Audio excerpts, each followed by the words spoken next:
హైదరాబాద్లోని అమీర్పేటలో ప్రభుత్వ ప్రతిష్టాత్మక గృహజ్యోతి పథకాన్ని రాష్ట్ర మంత్రి పొన్నం ప్రభాకర్ ప్రారంభించారు. ఈ సందర్భంగా మీటర్ రీడింగ్ తీసి జీరో బిల్లులను మంత్రి మహిళలకు అందజేశారు. తమది కాలయాపన చేసే ప్రభుత్వం కాదని అన్నారు. ఎన్నికల్లో ఇచ్చిన హామీలని నెరవేరుస్తామని స్పష్టం చేశారు.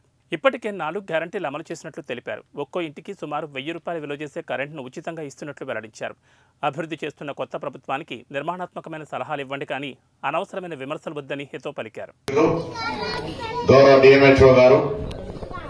అదేవిధంగా కార్యక్రమ నిర్వాహకులు పోలియో ఇమ్యునైజేషన్ ఆఫీసర్ గారు, అదేవిధంగా గౌరవ జిల్లా కలెక్టర్ గారు, గౌరవ శాసనసభ్యులు మా మిత్రుడు మాధుసేన్ గారు, అదేవిధంగా గౌరవ కార్పొరేటర్ గారు, మిగతా వేదిక మీద మిత్రులు, ఇక్కడికి వచ్చేసినటువంటి తల్లిదండ్రులందరికీ కూడా, పాత్రికేయులందరికీ కూడా నమస్కారం.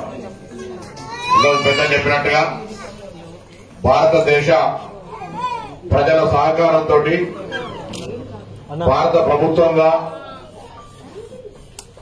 27వసారి నిర్వహిస్తున్న ఈ పోలియో చుక్కల కార్యక్రమం వల్ల మన దేశం ఈరోజు పోలియో రహిత దేశంగా ఉన్నదంటే ఇది యావత్ దేశ ప్రజల సహకారము, ప్రభుత్వం యొక్క ప్రతిజ్ఞ.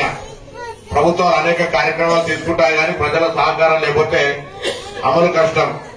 కానీ ఇది ఒక సామాజిక బాధ్యతగా మన దేశంలో మనం ఇటువంటి చుక్కలు పోలియో మందు వేసుకోకపోయినట్టయితే అంగవైకల్యంతో వచ్చేటువంటి అవకాశం ఉంది. కాబట్టి ఇవాళ అందరూ కూడా గతంలో ఉన్న వాళ్ళను ఎక్కువ చూసి ఉండకపోవచ్చు కానీ చాలా మంది పిల్లలు అంగవైకల్యం పొందేటువంటి పరిస్థితి ఉంటే పోలియో ఎఫెక్ట్ అయినటువంటి వాళ్ళు.